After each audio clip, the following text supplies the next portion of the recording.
Bienvenidos a un nuevo capítulo del curso 0 de mecánica. Hoy vamos a estudiar el concepto de rozamiento y fricción que habéis visto también en vuestros cursos anteriores.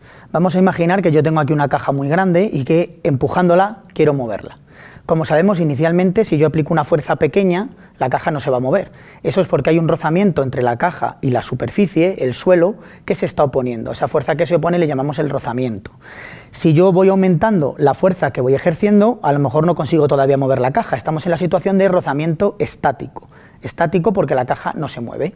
A medida que yo voy aumentando la fuerza, que va a ser nuestro eje X, la fuerza de rozamiento que está en el eje Y también va aumentando. La fuerza de rozamiento aumenta con mi fuerza aplicada y no consigo mover todavía la caja. Como sabemos, llegará a un punto en el que la fuerza aplicada sea tal que consigo empezar a mover la caja. Después de que la caja ya se está moviendo, sigue habiendo un rozamiento con el suelo que se está oponiendo y por eso yo necesito seguir ejerciendo esa fuerza. Pero es una fuerza de rozamiento un poquito diferente a la anterior, se llama un rozamiento cinético. Luego tenemos dos regímenes diferentes.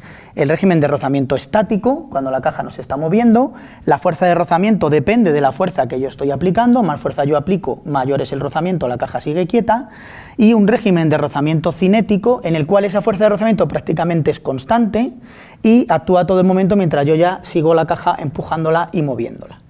¿Cuánto vale la fuerza de rozamiento? Bueno, en este caso, como vemos, la fuerza de rozamiento es variable. Lo que sabemos es que la fuerza de rozamiento en este instante, cuando alcanza el valor máximo, esa fuerza de rozamiento estática máxima, es igual a lo que llamamos el coeficiente de rozamiento estático por la normal. En el caso del movimiento cinético, la fuerza de rozamiento tiene una expresión similar, solo que el coeficiente de rozamiento mu, le vamos a llamar mu sub c, es el coeficiente de rozamiento cinético.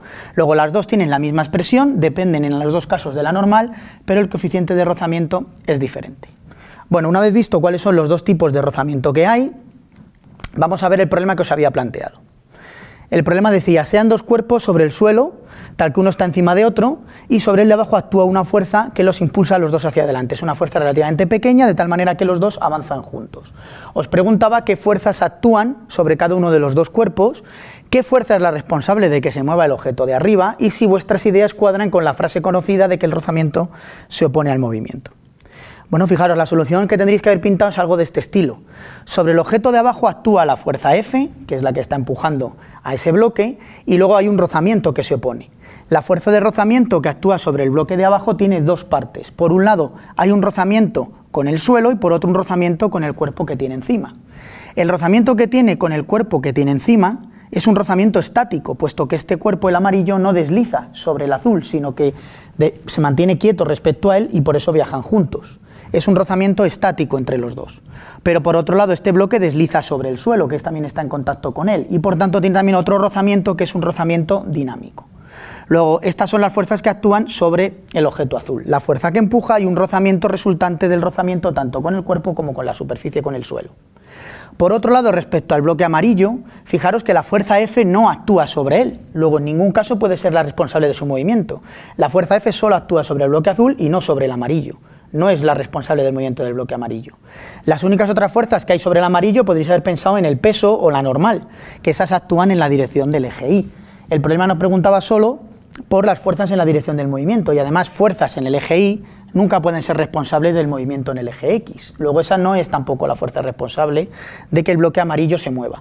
La fuerza responsable de que el bloque amarillo se mueva es justamente el rozamiento entre ella y el bloque inferior.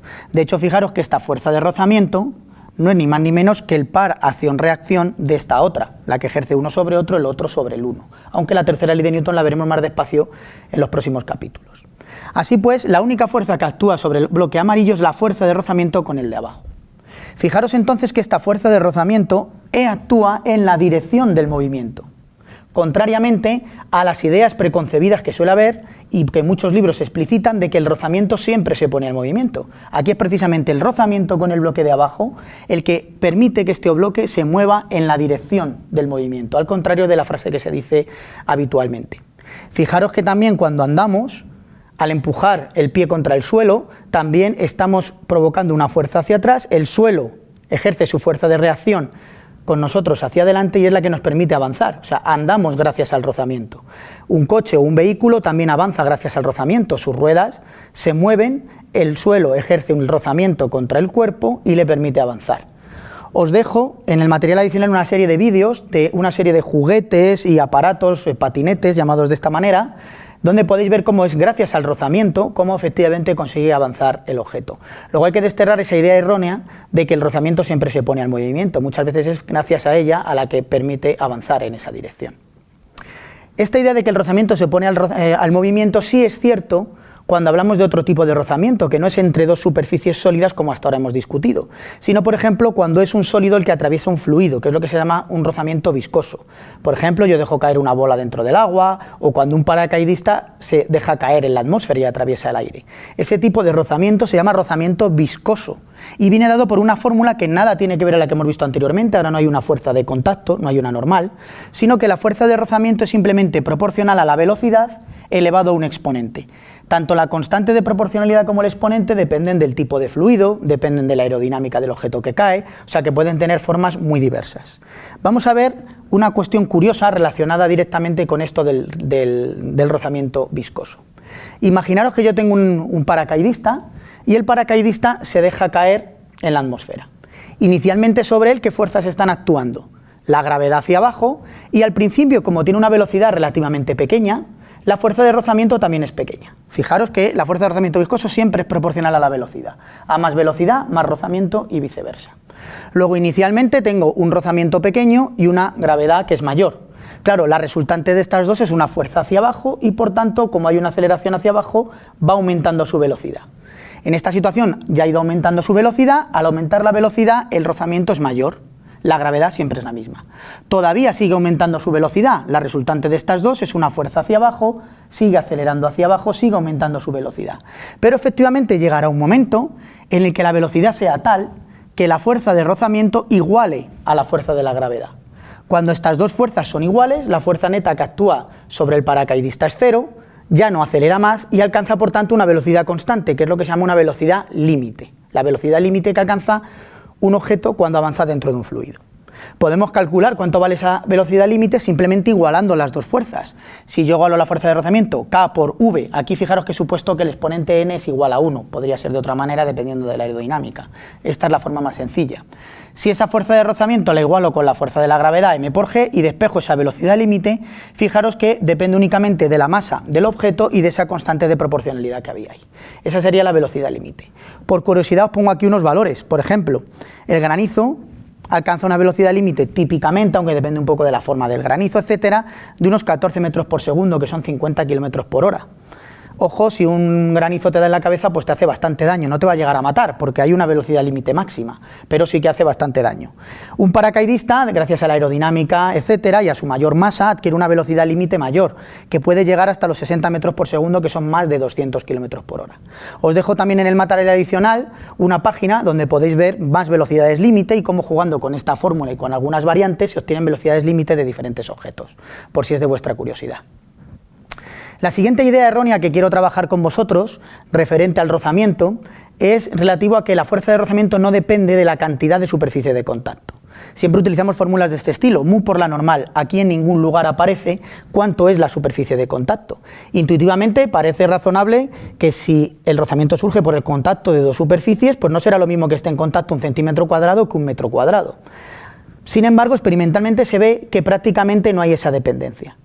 Bueno, eso es lo que normalmente hemos estudiado y eso es lo que aplicamos, que no existe esa dependencia. Ahora bien, la realidad es que hace unos años se demostró que efectivamente la fuerza de rozamiento sí depende de la superficie de contacto, de la cantidad de superficie, como intuitivamente parece influir. Entonces, a nuestra ecuación habría que añadirle aquí un término que es proporcional al área de contacto, superficie de contacto.